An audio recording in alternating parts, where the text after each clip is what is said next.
মাথায় সিঁদুর পরছেন, শাখা পরছেন, পলা পরছেন, পায়ে আলতা পরছেন, এগুলো তো কোনো না কোনো মহাপুরুষ নিয়ে এসেছিল, তাই তো করেন। এই সবগুলো কিন্তু আর্য কালচার, আরিয়ান কালচার, এমনি এমনি হয়নি। এই আর্য কালচার বা আরিয়ান সংস্কৃতি একটা সভ্যতা বা সংস্কৃতি, আর্য বিশেষ কোনো জাতি নয়। সেই এককে যারা মানল এবং একে প্রেরিত যারা, এই রামকৃষ্ণ, বুদ্ধ, যিশু, মোহাম্মদ, চৈতন্য মহাপ্রভু রামকৃষ্ণের মতো, তাদেরকে যারা মানল,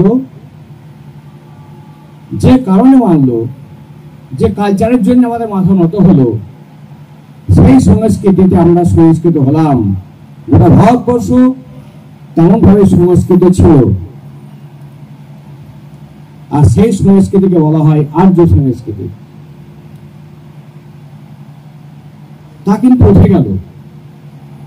আজকে অমূর্ত ভগবান অসীম হয়ে উঠেছে। মানে ভগবান সম্পর্কে আপনাদের বোধ বা আমাদের বোধ যে ভগবানের নিশ্চয় গোটা হাজার খানেক মাথা হবে, তার নিশ্চয় কয়েক হাজার হাত হবে, কয়েক হাজার পা হবে, কয়েকশো চোখ হবে, এমন তো ভগবান কেউ ভাবেন?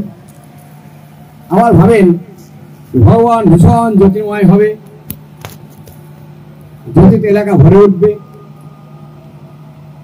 এই এক একজন আমাদের বৈশিষ্ট্য অনুপাতিক আমরা ঈশ্বরকে ভাবি। কার কেমন ভগবান দেখতে ইচ্ছা, তার উপর তার মনের মধ্যে তেমন চেহারা উদয় হয়। ঠাকুর বলল, ইচ্ছা মাফিক ভজলি গুরু, হতে মানুষ হলি গরু। ইচ্ছা মাফিক ভজলি গুরু, হতে মানুষ হলি গরু। বহু দেবতার করলে পূজা, ইষ্ট নিষ্ঠা বিহীন রাগে, সব সঙ্গতে যাবে ফিরে, দেখবি অন্তরম জাগে। আমরা শক্তি পাওয়ার জন্য কালী পূজা করি, বিদ্যা পাওয়ার জন্য সরস্বতী পুজো করি, সিদ্ধি লাভ করার জন্য গণেশের পুজো করি, লক্ষ্মী পাওয়ার জন্য লক্ষ্মী পুজো করি। সব জায়গায় কিন্তু একটা চা পাওয়ার গল্প আমাদের ধর্মের সঙ্গে অঙ্গাঙ্গি ভাবে জড়িত।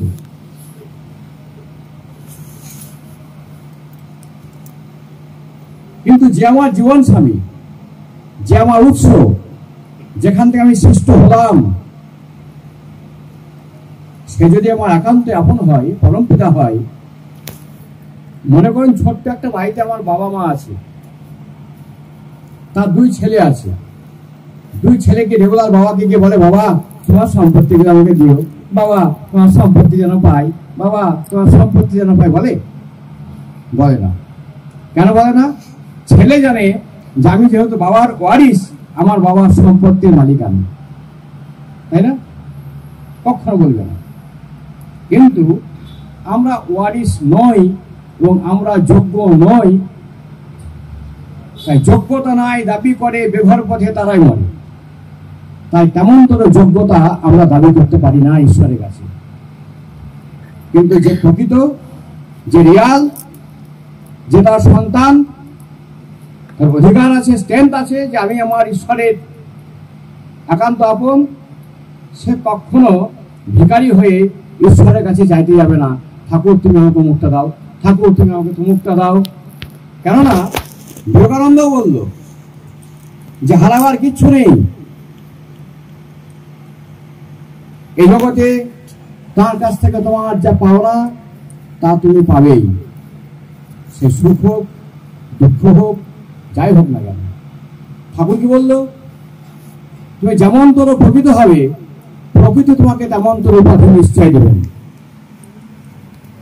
ইউনিভার্সিটিতে পড়াশোনা না করলে কে কি কোনো সার্টিফিকেট পায়? কাজেই ইউনিভার্সিটি তাকেই সার্টিফিকেট দেয় যে যোগ্য, তাকেই ডিগ্রি দেয় যে যোগ্য।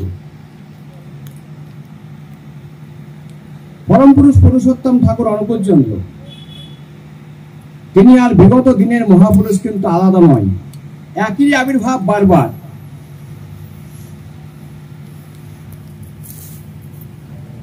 সুনীত একটু আগে বলল, ধর্ম যখন বিপাকী বাহনে ব্যর্থ অর্থে ধায়, প্রেরিত পুরুষ আবির্ভূত হন, পাপী পরিত্রাণ পায়। মুশকিলটা হচ্ছে যে আমরা ঈশ্বর সম্পর্কে আমাদের কোনো ধারণা নেই। আমরা হিন্দুরা বিশেষ করে দেবদেবতা ভজতে ব্যস্ত, আর দেবতাগুলো সব যারা কারিগর তাদের তৈরি। আপনার বাড়ির মা দুর্গার সঙ্গে আমার বাড়ির মা দুর্গা মিলবে না, হরিবান্দার মা কালীর সঙ্গে আপনাদের মা কালী মিলবে না, সব আলাদা আলাদা চেহারা। আমরা জানি প্রত্যেক দেবতা, প্রত্যেক দেবীর চেহারা প্রত্যেকের বাড়িতে আলাদা আলাদা।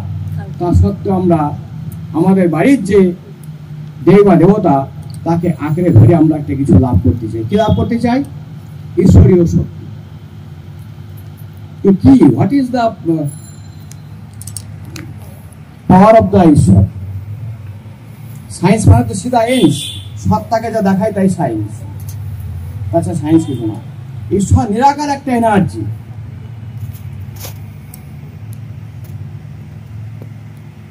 সে তার শক্তিতে আমরা শক্তিমান হতে গেলে কি বললো ঠাকুর? অর্জুনকে শ্রীকৃষ্ণ বলল, দেখুন যে অর্জুন, দেখো তুই বহুবার জন্মেছ, আমিও বহুবার জন্মেছি, কিন্তু তুমি সেসব জানো না, আর আমি তা জানি। এই আকাশ বাতাস মাটি জল স্থাবর জঙ্গম কীট পতঙ্গ যা যেখানে আছে সব আমার থেকে উদ্ভূত। নিয়ত আমার চিন্তায় আমার সারূপ্য লাভ হয়, ঠাকুর বললেন। পুণ্যপুথির 205 নম্বর।